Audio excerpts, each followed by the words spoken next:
Olá, paz do Senhor. Seja bem-vindo ao meu canal. Estamos aqui hoje para estudarmos a segunda aula da Escola Bíblica de Adultos, lições sobre a vida de Jó. Essa é a nossa lição, é uma lição maravilhosa. Se você não viu ainda a primeira aula, ainda dá tempo, nós temos ela aqui no nosso canal. A outra aula nós gravamos ali na nossa igreja, que se encontra na Assembleia de Deus, Jardim Ansalca, aqui em Guarulhos, Rua 7, número 191, Jardim das Olivas, Guarulhos. Eu sou pastor auxiliar ali.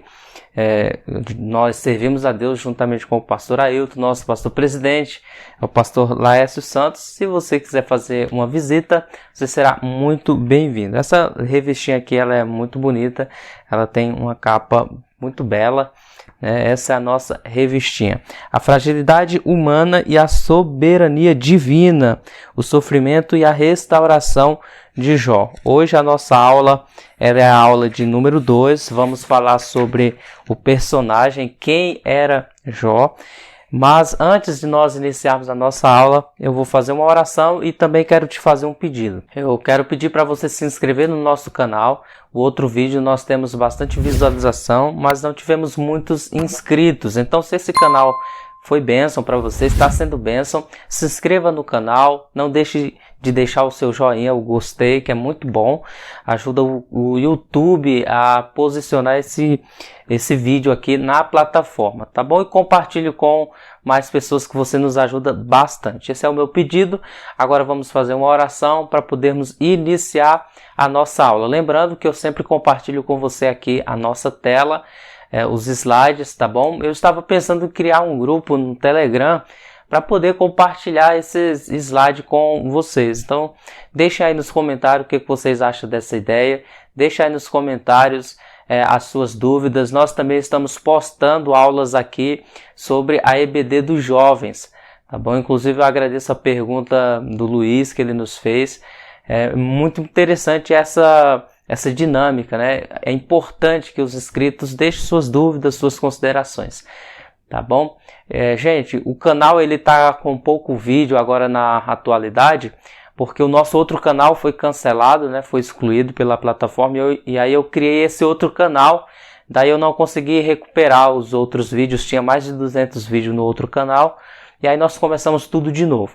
Durante a semana nós não estamos postando vídeo com tanta frequência, mas eu prometo para você sempre estar postando um vídeo ou dois durante a semana, porque eu estou na minha fase final da faculdade de teologia. Então tá bem corrido, mas à medida do possível nós vamos sempre estar postando vídeos aqui, tá bom? Sem mais delongas, vamos orar pedindo a Deus que Ele nos dê sabedoria e iluminação para que essa aula seja bênção para a sua vida. Amém? Senhor meu Deus, eterno Pai, nós oramos a Ti no nome de Jesus, respaldado, meu Deus, no mérito e na graça do nosso Redentor. Pai, por Tua misericórdia e graça, fale conosco neste momento, Pai. Que a Tua palavra vá e cumpra o resultado para o qual ela será enviada. Que essa EBD seja uma EBD de edificação para a vida dos nossos ouvintes. Mais do que informação, nós queremos ter vida na Tua palavra. Em nome de Jesus, que o Senhor abençoe este irmão, essa irmã que está vendo essa aula, que está participando comigo desse momento de oração. Que o Senhor dê força para que ele e ela não parem na caminhada, mas prossiga avante, meu Deus, porque grande é a vitória em nome de Jesus. Amém. Glória a Deus. Então vamos lá, gente. Então nós temos aí a revistinha, como eu compartilhei com você, eu quero compartilhar a tela. Nós temos o sumário da revistinha. Nós já vimos a primeira lição, o livro de Jó. Agora nós vamos ver quem era Jó. Nós vimos a narrativa do livro de Jó, a estrutura literária do livro de Jó, o que é paralelismo, o que é a linguagem poética, está tudo na primeira aula. Hoje nós vamos dedicar um tempo especial aqui em olhar para o personagem. Na primeira aula nós falamos do livro como um todo. Ainda que em um momento nós demos uma pincelada no personagem, agora nós vamos focar totalmente no personagem de Jó e extrair algumas lições. Então esse é o tema da nossa lição. Nós temos aí o texto áureo, que está em Jó, capítulo 1, versículo 1, que diz assim: Havia um homem na terra de Uz, cujo nome era Jó. E era este homem íntegro, reto e temente a Deus, que desviava-se do mal. A verdade prática dessa lição é que quem zela por um caráter irrepreensível obtém testemunho acerca de sua integridade. Então veja que o caráter é algo muito importante, né? Um caráter irrepreensível. Nosso texto bíblico, a nossa leitura bíblica em classe está no livro de Jó, capítulo 1, versículo 1 ao 5, que repete a leitura do texto áureo, né? Havia um homem da terra de Uz, cujo nome era Jó. Este homem era sincero, reto e temente a Deus e se desviava do mal. Veja que coisa interessante. E nasceram-lhe 7 filhos e 3 filhas. E era o seu gado 7.000 ovelhas, 3.000 camelos, 500 juntas de bois e 500 jumentas. Era também muitíssima a gente do seu serviço, de maneira que este homem era o maior do que todos os do Oriente. E iam seus filhos e faziam banquetes em casa de cada um no seu dia, e enviavam e convidavam as suas 3 irmãs a comerem e a beberem com eles. Sucedia, pois, que, tendo decorrido o turno de dias de seus banquetes, enviava Jó e os santificava, e se levantava de madrugada e oferecia holocaustos segundo o número de todos eles. Porque dizia Jó: porventura pecaram meus filhos e blasfemaram de Deus no seu coração. Assim o fazia Jó continuamente. Então veja que o livro já inicia dando um caráter maravilhoso de Jó. Não vamos nos deter aqui porque no decorrer da aula vamos pontuar essas questões. Mas a nossa lição, a nossa revistinha, ela tem um objetivo geral, que é demonstrar que Jó foi um homem rico, mas que diferente dos demais tinha caráter íntegro. E que dificuldade é você manter o caráter quando há riqueza. Geralmente, não é com todos, mas geralmente quem tem muito dinheiro tem o ar de prepotência, de que não depende de ninguém. Lembrando, não é uma generalização. Há pessoas ricas que são humildes e há pessoas pobres que são arrogantes. Então, a questão de humildade, a questão de caráter não está sempre relacionada à riqueza, mas a tendência é que sempre quem tem mais dinheiro, sempre quem tem mais poder, status, geralmente não entende a grandiosidade de Deus, a dependência de Deus. Lembrando que isso não é para todos, tá bom? Quero só frisar isso. E Jó, ele tinha isso. Jó, ele era alguém muito rico, muito próspero, só que todavia, ele mesmo assim, mesmo sendo tão próspero, ele continuava dependente de Deus, continuava sendo humilde, reto, íntegro diante de Deus, antes de ser íntegro e reto diante das pessoas. Quem dá testemunho de Jó não são as pessoas, é o próprio Deus. Então, a vida de Jó não era uma vida por trás das máscaras, né? Nós estamos vivendo esse momento em que usamos máscara, mas aqui é uma metáfora. Ou seja, Jó, ele não se escondia através de uma aparência. Jó, ele era transparente, Jó, ele era reto, Jó, ele era íntegro diante de Deus. Então, esse é o objetivo geral. Nós temos aqui alguns objetivos específicos que é importante que você, aluno ou professor, saia entendendo isso. Nós precisamos, nessa lição, mencionar que Jó procurou viver de forma íntegra e justa. É importante isso. Nós precisamos citar que a prosperidade de Jó, como consequência do favor de Deus. A prosperidade de Jó era uma consequência do favor de Deus.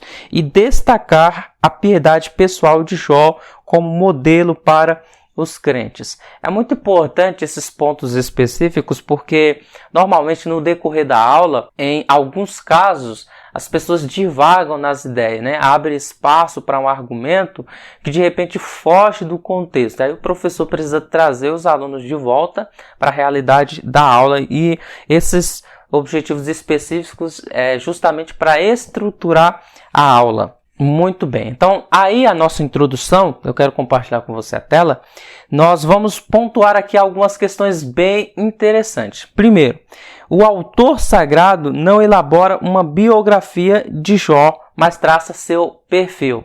O que é uma biografia? Biografia é a história de uma vida completa. Nascimento, conquistas, perdas, altos e baixos e morte. Nós não temos isso no livro de Jó.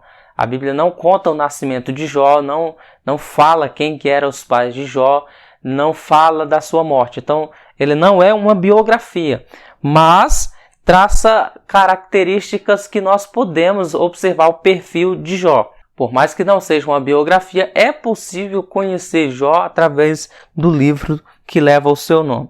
Em segundo lugar, a nossa introdução, a nossa aula aí, ela vai abordar que Jó era um homem comum que se destacou por sua espiritualidade. Às vezes nós olhamos para alguém que tem um nível de espiritualidade elevado e achamos que essa pessoa tem algo assim de especial, é como se fosse um semideus. Não era um homem comum, de carne e osso, com as mesmas tentações que nós. A natureza humana de Jó era uma natureza humana comum, mas ele era alguém que tinha uma espiritualidade diferenciada. O que fazia de Jó uma pessoa diferente não é porque ele já tinha nascido diferente, mas porque a sua vida era uma vida de busca a Deus. Era uma vida que buscava agradar a Deus, daí o nível aumentava. Esse mesmo exemplo acontece com Elias, lembra? Quando Tiago faz menção a Elias, Tiago diz que Elias era um homem como nós, sujeito às mesmas paixões, às mesmas tentações, mas orando pediu a Deus que não chovesse e Deus trancou o céu. Era um homem comum, contudo tinha uma vida exemplar de oração. É isso que faz a diferença na vida de um homem e de uma mulher de Deus. O nível de busca, o nível de profundidade na presença do Senhor. Em terceiro lugar, Jó era próspero, tinha uma família sólida, mas mantinha profunda comunhão com Deus. Ou seja, Jó ele tinha tudo que qualquer pessoa queria para viver bem e feliz. Mas mesmo tendo tudo isso, Jó não se sentia completo se a presença de Deus não estivesse presente. Jó tinha riqueza, Jó tinha uma família estável, Jó tinha boa reputação diante da sociedade. Ele conta isso no decorrer do seu livro, mas isso não era suficiente para Jó. Para Jó, nada substituía a presença de Deus. Para Jó, nada tomava o lugar de Deus. Para Jó, não adiantava ter riqueza, gente, e não ter a presença de Deus. Não adiantava ser próspero, ter uma família estável e não ir bem com Deus. Então, essa é a nossa introdução. O nosso primeiro tópico vai falar sobre um homem de caráter irretocável. E aí nós temos algumas palavras. O primeiro aspecto aí da nossa lição é que Jó era um homem sincero, está aí no versículo de número 1. Jó não era sem pecado, mas tinha um caráter irretocável. Nós precisamos entender que ser sincero, ter caráter, não implica em não ter pecado. Ter um caráter irretocável, eu diria que é o processo da santificação. A santificação é um processo de crescimento em piedade, onde nós buscamos nos parecer com o nosso Senhor. Buscamos agradar o nosso Senhor. Daí, nós entendemos que Jó tinha um caráter irretocável. A palavra íntegra no hebraico aí é tam, que significa inocente sem culpa. Íntegro, inteiro, inteireza, é alguém que está de pé, é alguém que tem postura para falar. Jó era íntegro. A Bíblia também vai nos falar que Jó ele era um homem sincero. A palavra sincero aí no grego é eilikrines, que significa puro, sincero, e é interessante que a palavra sincero vem da palavra sem cera, ou seja, cera é aquilo que mascara, mas a pessoa sincera é sem cera na cara, a ideia de maquiagem mesmo. Era uma pessoa imaculado, achado puro quando aberto e examinado à luz do sol, é o que significa a palavra sincero. Ou seja, a luz do sol derrete o selo de cera e ao derreter o selo de cera, você consegue abrir o pergaminho, consegue abrir o documento e ver o que está revelado dentro. Então, uma pessoa sincera é uma pessoa que não tem segredo, não tem o rabo preso, podemos dizer assim. É alguém que está com a sua vida aberta, né? Não esconde segredo de ninguém para manter a sua reputação. Porque há pessoas que, se revelar a vida que tem por trás dos bastidores, é um escândalo terrível.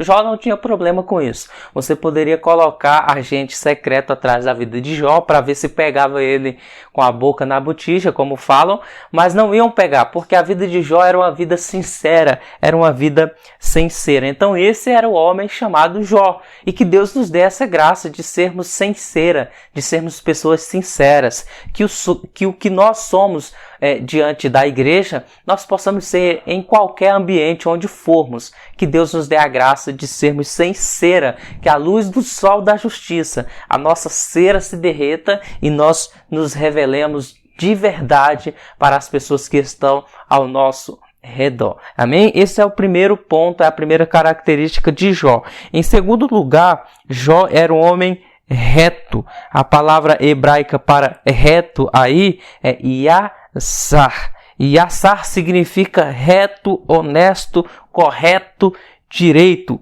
Honesto é alguém que fala aquilo que está pensando realmente.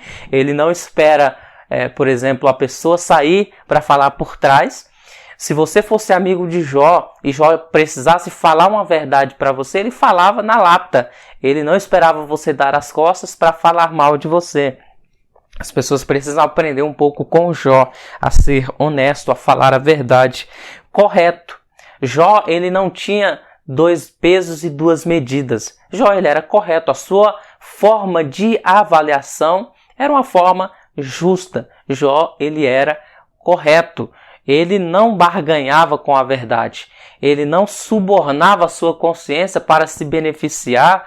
Não. Jó, ele era correto à luz de Deus. E direito também, que quer dizer basicamente essa mesma ideia. É alguém que priva, que busca, que anseia pela justiça. Na Septuaginta, a palavra reto é ameptos e possui o sentido de irrepreensível. Portanto, o comportamento de Jó era exemplar. É basicamente isso que nós vemos, que nós estamos falando aqui. Se você buscasse estudar a vida de Jó de perto, você ia ver que ele era alguém irrepreensível. Não quer dizer que ele não tinha pecado, mas que ele andava na presença de Deus, que ele era justo, que ele era santificado. Jó, ele não tolerava a mentira. Jó, ele fazia de tudo para agradar a Deus em todos os seus caminhos. Esse é o segundo caráter de Jó, alguém reto. Em terceiro lugar, Jó era alguém temente a Deus, que se desviava do mal. Olha que coisa linda! Jó, ele fugia da presença do mal. As Escrituras nos mostram que Jó praticava o princípio da sabedoria, muito antes de Salomão ratificar em Provérbios 3:7. Qual que é o princípio da sabedoria? Você é bom de Bíblia, né? O princípio da sabedoria é o quê? Temor ao Senhor. Então, antes de desviar-se do mal, Jó temia a Deus. Veja o texto. Homem reto, temente a Deus, que se desviava do mal. Ou seja, porque ele temia a Deus, Jó fugia da presença do pecado. Na verdade, a força de Jó advinha do temor que ele tinha a Deus. O pastor Cláudio Honor de Andrade, comentário bíblico de Jó, do pastor Cláudio Honor de Andrade. Esse trecho aqui está na página 35 e ele comenta assim, acompanha aí comigo na tela. Ele descreve assim, o pastor Cláudio Honor de Andrade, citando Richard Aliene, ele diz que assim descreve o homem piedoso: aquele que sabe o que é ter prazer em Deus, temerá a sua perda. Aquele que viu a sua face, terá medo de ver as suas costas. Uau! Que coisa maravilhosa, que referência, olha que coisa linda. Aquele que viu a sua face, ou seja, a face de Deus pela fé, teme ver as costas de Deus. Ou seja, o temor a Deus, gente, olha, até arrepia, isso aqui é forte, até queima o coração. O temor a Deus, na verdade, é um amor. O temor a Deus, na verdade, é um medo de perder a presença de Deus. Então, porque eu temo a Deus, eu temo desagradá-lo. Porque eu temo a Deus, eu temo perder a sua presença. É esse temor que Deus quer que nós tenhamos. Em segundo lugar, ainda falando sobre temer a Deus, a ideia aqui é que nós temos que temer a Deus, mas não ter medo de Deus. Porque a gente às vezes confunde um pouquinho. Temor a Deus, por mais que seja esse medo assim da grandiosa glória de Deus, como foi no caso lá do Senhor se manifestando lá no Sinai, que o monte pegava fogo e o povo ficou apavorado. Ali era temor e medo. Moisés, ele tinha temor, mas não tinha medo, porque ele é convidado a ir à presença de Deus. Quanto mais nós nos santificamos, mais esse medo vai perdendo lugar para a reverência e o temor e o respeito. Deus, ele quer que nós o temamos, o respeitamos, amemos a sua presença, mas que não tenhamos medo de se achegar a ele. Obviamente, não baseado nos nossos méritos, mas nos méritos de Jesus. Amém? Agora eu quero citar A.W. Tozer, outro escritor maravilhoso, fantástico. Ele vai dizer assim, que ninguém pode conhecer a verdadeira graça de Deus se antes não conhecer o temor de Deus. Pegou? Olha aí só o que ele fala. Ninguém pode conhecer a verdadeira graça de Deus se antes não conhecer o temor de Deus. Ou seja, a graça, ela se manifesta quando o nosso coração começa a reverenciar, a respeitar a Deus. Ou seja, a graça, a salvação, o favor imerecido, ela vem até nós. Mas à medida que a graça é revelada na nossa consciência, no nosso coração, à luz do Evangelho, à luz do Espírito Santo que nos convence, o temor é brotado no nosso coração. O temor, ele aflora no nosso coração. Você entende isso? Que uma pessoa alcançada pela graça é uma pessoa que teme a Deus, é uma pessoa que reverencia a Deus, é uma pessoa que não tem problema nenhum em chamar Deus de Senhor, em dizer que a sua vida pertence a Deus. Isso é temor. As pessoas confundem um pouco essa ideia de Deus ser assim próximo de nós, por meio do Senhor Jesus Cristo, mas ele continua sendo Senhor. Deus, ele é tão santo, tão puro de olhos, como diz Abacuque, que não pode contemplar a maldade, não pode contemplar o mal, que nem os serafins ousam chamar Deus de outra coisa. Os serafins chamam Deus daquele que é o Kadosh, aquele que tem a santidade inerente na sua natureza. Ele é o santo, santo, santo, né? Quando nós queremos dar ênfase a uma verdade, aqui na nossa linguagem brasileira, vocês sabem tanto quanto eu, nós damos ênfase, né? Repetir na linguagem portuguesa, numa escrita portuguesa, é erro. Mas na escrita judaica, quando você quer enfatizar, elevar uma verdade à mais alta potência, você repete. Por isso que Jesus fala em verdade, e ele conta alguma coisa. Por isso que Paulo vai dizer, olha, como eu já vos escrevi, eu vos torno a vos escrever novamente. Então ele está dando ênfase a uma verdade. Quando o escritor lá de Isaías, o profeta Isaías, lá no capítulo 6, diz que os serafins falam para aquele que está no trono, santo, santo, santo, Kadosh, Kadosh, Kadosh, Adonai Tsavaot, Melohor Hael Kavod, ele está dizendo que Deus, ele é elevado no mais alto nível de santidade. Santo, santo, santo é o Senhor dos exércitos, e toda a terra está cheia da sua glória.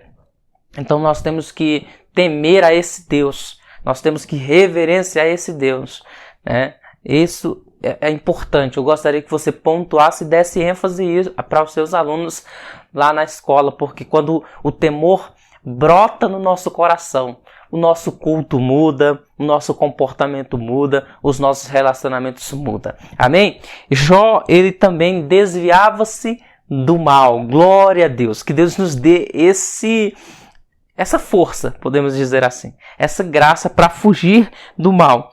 A tentação, ela é uma força gravitacional que nos atrai à iniquidade. Quem foge da tentação não vive em pecado. Olha, a tentação é uma força gravitacional que nos atrai à iniquidade, ou seja, o que te faz viver em iniquidade, o que te faz pecar é a tentação. Nós somos tentados pela nossa própria natureza, como diz Tiago. Deus não pode ser tentado e a ninguém tenta, mas nós somos atraídos por nossas próprias paixões. A nossa natureza nos atrai. Tem uma pregação bem antiga do Josué Gonçalves, que o tema da pregação é assim: tentação nossa de cada dia. Não sei se você consegue encontrar no YouTube, na época eu assisti em DVD. Mas ele fala ali que todos os dias somos tentados e a tentação nos desafia a crescer e a honrar a Deus.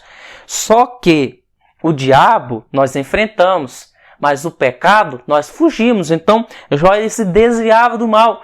Por exemplo, vamos trocar a miúdos e trazer aqui para os nossos dias. Se você é um jovem assim galanteador, que tem muita facilidade em se relacionar com moças, vamos usar o termo claro que os jovens usam. Cara, você tem que evitar ambientes que vão te fazer pecar. Se você saiu das drogas, né? Deus te libertou das drogas. Se você tem uma tendência, uma inclinação para isso, é importante que você fuja desses ambientes que te levam a cair. Ou seja, fuja da presença do mal. Quem sabe você esteja falando, poxa, pastor, é tão difícil para mim. É difícil para todo mundo, gente. Mas nós não estamos sozinhos. Nós temos a presença do Espírito Santo. E aí, olha que coisa. Olha comigo aí na tela. Que a maior segurança contra a tentação é a fuga. Fuja. O sábio teme e desvia-se do mal, mas o tolo encoleriza-se e dá-se por seguro. A maior tolice é você achar que é forte contra a tentação. A maior tolice é você namorar, estar lá no muro, lá nos becos escuros, e fica lá abrasando e acha que vai ficar tudo bem. Não, eu tô aqui, pastor, mas eu sou santo, eu tenho o Espírito Santo, e a mão vai lá onde não deve, e a respiração vai no cangote, aquele negócio todo. E meu pai sempre fala que nossos hormônios não são crentes, né? E fogo com madeira gera um incêndio. É isso. Cara, se você quer ter um namoro santificado, se você quer ter um noivado santificado, quer casar, quer chegar diante do altar, e agora é sério, aqui é direcionado aos jovens, você tem que fugir da tentação. Os jovens me perguntam, poxa, pastor, como que eu faço isso para ter um namoro santo, para viver uma vida íntegra diante de Deus? Em primeiro lugar, evita ficar sozinho com sua namorada numa casa. Primeiro ponto. Se você quer agradar a Deus, você tem que fugir disso. Ah, não, mas eu preciso ter um momento a sós ali com minha esposa. Com minha namorada. E quem disse que para você ter um momento importante, especial, sozinho, você e sua namorada, você precisa estar numa casa. Ou num hotel, que é pior ainda. Ou num motel, que é pior ainda. Gente, pelo amor de Deus. Vai para um shopping. É só você e sua namorada ali comendo um lanche. Vai no restaurante, vai numa praça, vai em ambiente público. Eu estou falando para crente, tá? Isso aqui é loucura para o mundo. Para o mundo isso aqui é ser retardado. Mas se nós queremos agradar a Deus, nós fazemos essas coisas. Nós conversamos em ambientes públicos e quando está na casa da namorada, procura estar sempre diante de alguém, porque se ficar sozinho, meu amigo, você cai. Conhecimento de fatos. Alguns jovens já vieram falar comigo pedindo conselho, eu dou esses conselhos, as pessoas não dão ouvido e depois vêm confessar o pecado e passar por todo aquele processo de disciplina e de cuidado pastoral. E aí, gente, quando casa, essas coisas são comuns, né? É uma coisa maravilhosa. O sexo é uma coisa maravilhosa dentro do casamento. Eu estou pontuando isso aqui, né, porque acho que é uma das coisas que os jovens mais caem, mas o problema da mentira também. Às vezes nós temos o problema de visar simplesmente os pecados sexuais como aquilo que mais desagrada a Deus, mas a mentira também é pecado. Quando nós estamos correndo o risco de receber uma bronca do pai e pá, solta no automático a mentira. Quando você tem um compromisso que não quer ir e a pessoa te liga, poxa, cadê você? Você mente. Isso é pecado também. Então, a maior arma contra o pecado é a fuga. Se você não quer ir num compromisso, já fala, olha, eu não quero ir, pronto. As pessoas serão sua amiga pela sua sinceridade, tá bom? Se você tem problema na área sexual, na área do namoro, foge da tentação. Na área do dinheiro, fuga, arranca isso que te faz pecar. Arranca isso que te faz pecar. Seja como Jó, sejamos como Jó. Fujamos da presença do mal, porque tememos a Deus. Vamos lá aí para o nosso segundo tópico, vai falar de Jó como um homem sábio e próspero. O primeiro subtópico vai falar de Jó como um conselheiro sábio. Né? Aqui eu não criei um slide porque a revistinha ela já complementa bem essa primeira parte. Vai falar assim que há pessoas ricas que nem são sábias nem tampouco prósperas.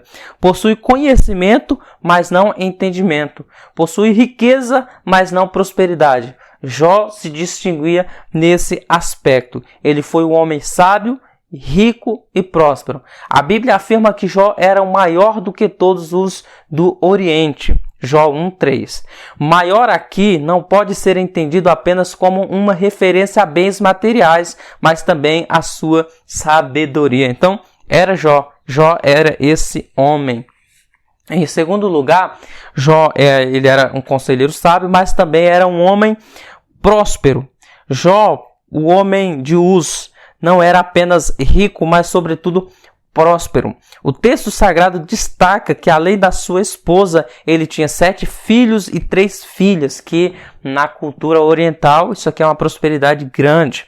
Para os padrões da época, possuía uma família com formato ideal. Ele também era um fazendeiro bem-sucedido. Em sua fazenda havia 7.000 ovelhas, 3.000 camelos, 500 juntas de boi, 500 jumentas e tinha também muitíssima gente a seu serviço. Versículo 3. Jó, olha aí comigo na tela que eu quero compartilhar umas informações bem importantes com você. Se levarmos em conta a utilização de seus camelos no transporte de mercadorias, tanto para o Oriente quanto para o Ocidente, e se considerarmos a utilização da lã de suas ovelhas na confecção de tapetes, de roupas, concluiremos que Jó pode ter sido um grande e respeitado comerciante internacional. Essa pode ser uma boa resposta para explicar a prosperidade de Jó.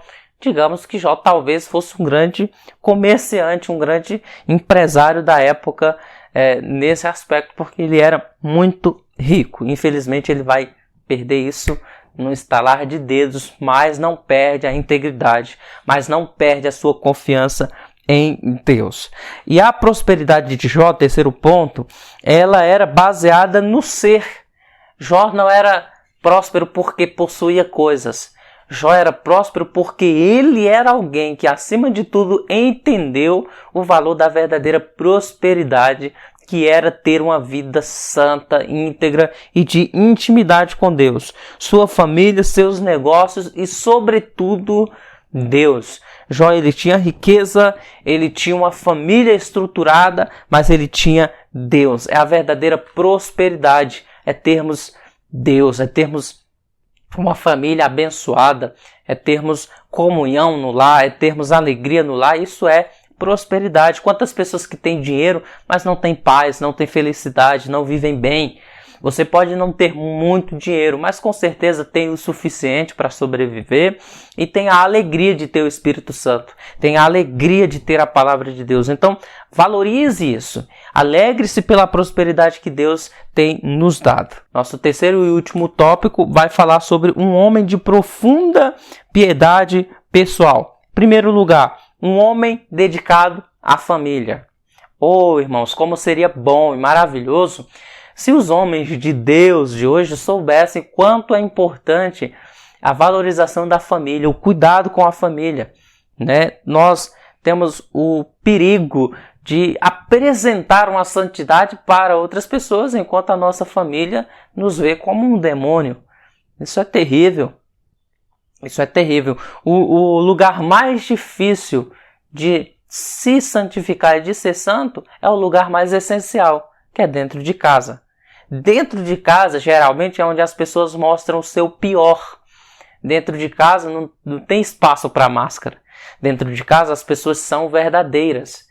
E é nesse lugar onde nós não escondemos as nossas máscaras que a piedade tem que brotar, que a santidade tem que vir, que o respeito e o amor à esposa tem que ser real, que a submissão e o respeito ao marido tem que ser evidenciado.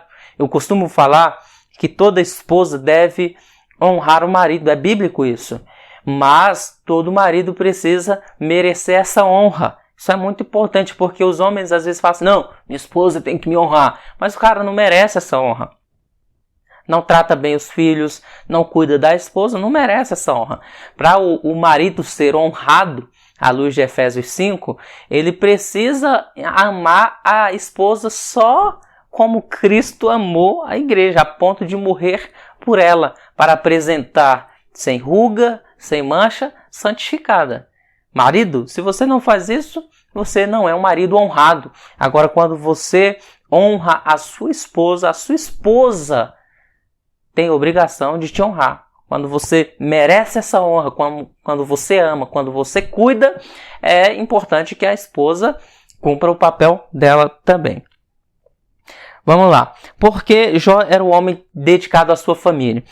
O texto vai nos mostrar que Jó, ele orava e sacrificava por seus filhos. Veja que coisa maravilhosa.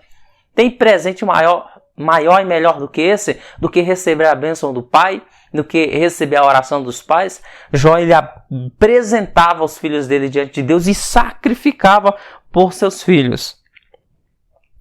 Os pais de família da atualidade podem mostrar o mesmo interesse a orar por seus filhos. Isso significa sacrificar algum tempo, cada dia, para implorar que Deus os perdoe, ajude-os a maturar, proteja-os e os auxilie para levar uma vida agradável ao Senhor.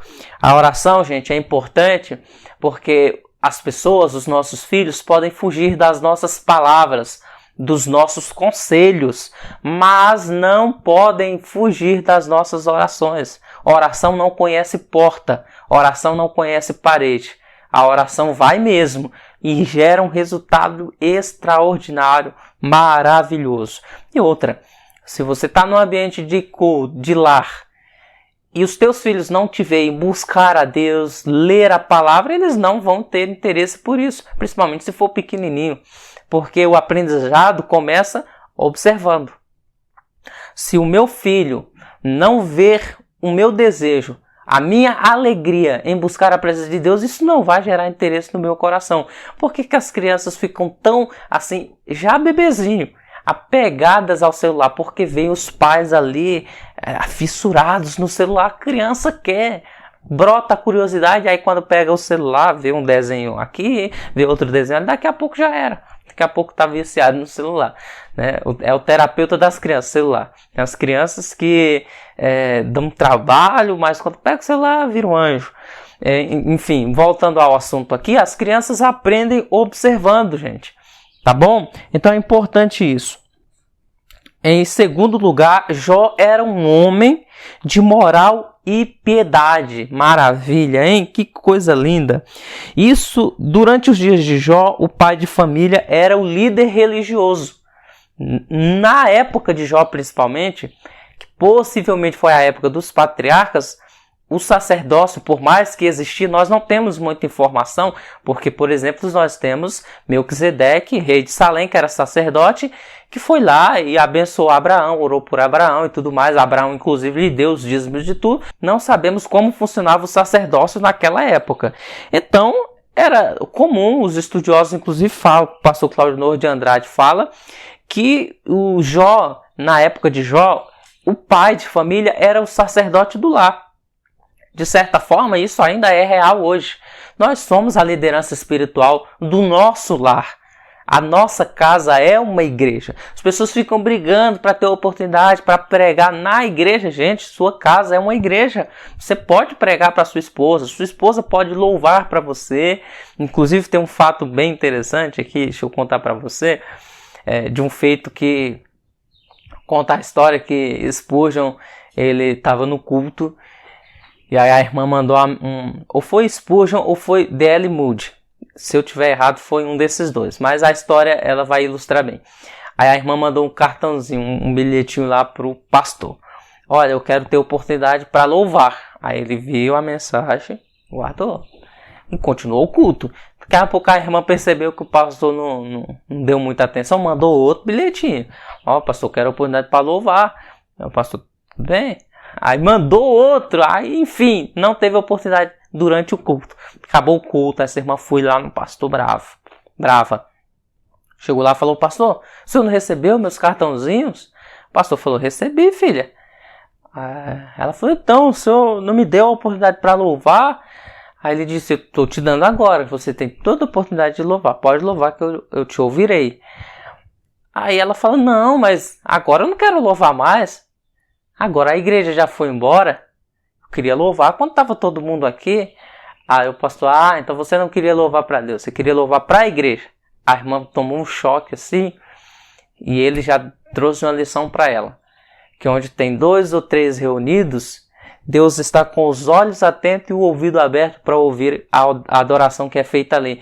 E essa é a síndrome de muitas pessoas. Eu já vi, eu até brinco na igreja, que parece que microfone tem unção. Temos alguns irmãos que ficam quietinhos na deles e não é questão de estilo, não.